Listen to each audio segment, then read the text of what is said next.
Hi, நான் பண்ணிகிட்ருக்கிற current ஒர்க்கோட update இது வந்து ஒரு சன்ஃப்ளவர் கிரானி ஸ்கொயர் கார்டிகன் நான் பண்ணிகிட்ருக்கேன். கொஞ்சம் பெரிய சைஸ். போன தடவை நான் காமிச்ச ஸ்வெட்டர் டுட்டோரியல் வந்து நான் ஒரு 38 சைஸ்க்கு பண்ணியிருந்தேன். இது வந்து அதை விட ஒரு 3 சைஸ் பெருசாக பண்ணிகிட்ருக்கேன். இது வந்து பேக் பேனல்.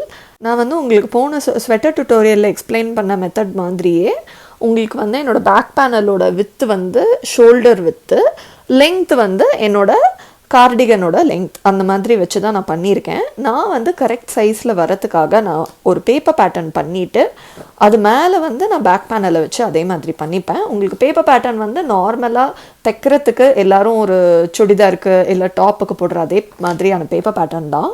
அது போடுறனால எனக்கு கஸ்டமர்ஸ் மெஷர்மெண்ட்ஸ் கேட்டு அந்த மாதிரி ஒரு பேப்பர் பேட்டர்ன் போட்டுட்டு அது மேலே வந்து நான் என்னோடய ஒர்க்கை பண்ணி வச்சு பார்த்துக்கிறதுக்கு எனக்கு ஈஸியாக இருக்குது.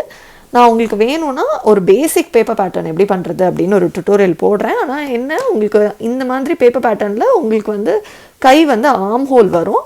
ஆனால் நம்ம பண்ணுற ஸ்வெட்டரில் வந்து உங்களுக்கு பேக் பேனல் வந்து ஸ்ட்ரெயிட்டாக தான் இருக்கும். ஆனாலும் நமக்கு வந்து ஷேப் பர்ஃபெக்டாக தான் வரும். ஸோ இப்போ நான் இந்த பேக் பேனல் எப்படி பண்ணியிருக்கேன் அப்படின்னு பார்த்தீங்கன்னா, என்னோடய வித்து வந்து ஷோல்டர் வித்தில் நான் பண்ணியிருக்கேன். லெங்த் வந்து கார்டிகன் லெங்த்தில் நான் பண்ணியிருக்கேன். பேப்பர் பேட்டர்னே இல்லாமல் நீங்கள் பண்ணுறீங்க அப்படின்னா கூட உங்களோட கார்டிகனோட லெங்த்து, ஷோல்டரோட வித்து, இது ரெண்டுத்தை வச்சு நீங்கள் இதை பண்ணி பார்க்கலாம். மெஷர்மெண்ட்ஸ் எப்படி எடுக்கிறது அப்படின்றது வந்து நான் போட்ட ஃபஸ்ட்டு ஸ்வெட்டர் டுட்டோரியல்லையே நான் வந்து காமிச்சிருக்கேன். உங்களுக்கு வேணும்னா அதை பார்த்து ரெஃபர் பண்ணிக்கோங்க. ஸோ நான் பேக் பேனல் இப்போ பண்ணும்போது எனக்கு வந்து மேலே வந்து 6 ஸ்கொயர் வச்சேன், எனக்கு கரெக்டாக இருந்தது. ஆனால் கீழே வந்து எனக்கு ஜாஸ்தி அகலம் தேவைப்பட்டுச்சு, ஏன்னா எனக்கு லெங்த் வந்து ஜாஸ்தி அப்படின்றனால. ஸோ நான் கீழே வந்து நான் 7 ஸ்கொயர் வச்சுருக்கேன். அப்போ நீங்கள் பார்த்தீங்கன்னா இந்த அகலத்துக்கும் இங்கே கொஞ்சம் வித்தியாசம் வரும். இப்போ நீங்கள் இங்கே பார்த்தீங்கன்னா இதில் வந்து எனக்கு எவ்வளோ கேப் இருக்குது பாருங்கள். இந்த அகலத்துக்கும் இங்கத்துக்கும் எனக்கு கேப் இருக்குது. ஸோ அதுக்கு வந்து நான் என்ன பண்ணியிருக்கேன், இந்த சைடு நான் வந்து பண்ணிட்டேன். ஸோ அதுக்கு வந்து நான் என்ன பண்ணியிருக்கேன் அப்படின்னா, இங்கேருந்து நான் வந்து சிங்கிள் க்ரோஷே போட ஆரம்பித்தேன். இங்கே தான் எனக்கு இந்த மாதிரி ஒரு 1/2 இன்ச் வித்தியாசம் இருக்குது.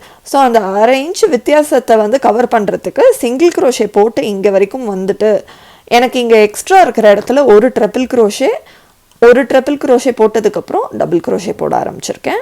ஸோ நான் இங்கே வரைக்கும் சிங்கிள் க்ரோஷே தான் போட்டேன். ஆனால் இங்கே வந்து ஒரு ட்ரிபிள் க்ரோஷே போட்டேன், நான் அந்த ஹைட் அட்ஜஸ்ட் ஆகணுன்றதுக்காக. அதுக்கப்புறம் நான் சிங்கிள் க்ரோஷே போட்டேன். அதனால நீங்கள் பார்த்தீங்கன்னா இப்போ எனக்கு இந்த லெங்த் வந்து ஸ்ட்ரெயிட்டாக ஒரே லைனில் வந்திருக்கு பாருங்கள். அதே மாதிரி மேலேயும் நான் வந்து நம்ம அட்டாச் பண்ணுவோன்றனால ஒரு ரோ சிங்கிள் க்ரோஷே போட்டிருக்கேன். இந்த சைடும் அதே மாதிரி பண்ணிட்டேன் அப்படின்னா நான் கீழே வந்து பார்டர் பண்ணிட்டேன்னா என்னோட பேக் பேனல் வந்து முடிஞ்சிடும். இதே மாதிரி நான் வந்து ஃப்ரண்ட் பேனல் பண்ணுவேன். ஆனால் ஃப்ரண்ட் பேனல் வந்து என்ன வித்தியாசம் அப்படின்னா, கோட் டைப்பில் வரனால உங்களுக்கு வந்து பாதியில் 2 பீஸாக வரும். உங்களுக்கு பேக் வந்து சிங்கிள் பீஸில் வரும், ஆனால் உங்களுக்கு ஃப்ரண்ட் வந்து 2 பீஸாக வரும். நான் வந்து ஃப்ரண்ட் பேனல் பண்ணி முடிச்சுட்டு ஃப்ரண்ட் பேனல் எப்படி பண்ணேன் அப்படின்றத ஒரு தனி வீடியோ போடுறேன். இப்போ பாருங்கள், பேக் பேனலை வந்து நான் முடிச்சிட்டேன். கீழே வந்து நான் பார்டர் பண்ணியிருக்கேன். பார்டருக்கு வந்து ஒரு ரோ டபுள் க்ரோஷே பண்ணிவிட்டு ஃப்ரண்ட் போஸ்ட் டபுள் க்ரோஷேயும் பேக் போஸ்ட் டபுள் க்ரோஷேயும் ஆல்டர்னேட்டிவாக பண்ணியிருக்கேன், எனக்கு இந்த பார்டரோட டிசைன் வரத்துக்காக.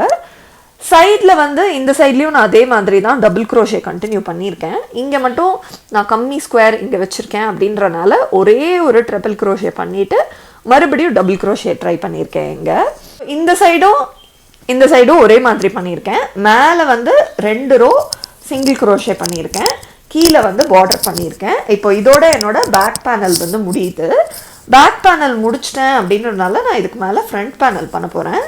ஃப்ரண்ட் பேனல் வந்து நான் இன்னும் முடிக்கலை. வெறும் 2 ஸ்கொயர்ஸ் வச்சு அந்த லெங்க்த்துக்கு ஏற்ற மாதிரி அட்டாச் பண்ணி, என்னோடய பார்டர் லெங்க்த்துக்கு மட்டும் பண்ணாமல் மீதி லெங்க்த்துக்கு அட்டாச் பண்ணி நான் வச்சுருக்கேன் ஃப்ரண்ட் பேனலை. அதே மாதிரி நான் இன்னொரு சைடுக்கும் ஃப்ரண்ட் பேனல் இப்படி வரப்போகுது. இப்போ ஃப்ரண்ட் பேனலுக்கும் நான் இந்த சைடில் இதே மாதிரி டபுள் க்ரோஷே பண்ண போகிறேன், கீழே இதே மாதிரி பார்டர் பண்ண போகிறேன். இந்த சைடும் எனக்கு இதே மாதிரி பார்டர் வரும்.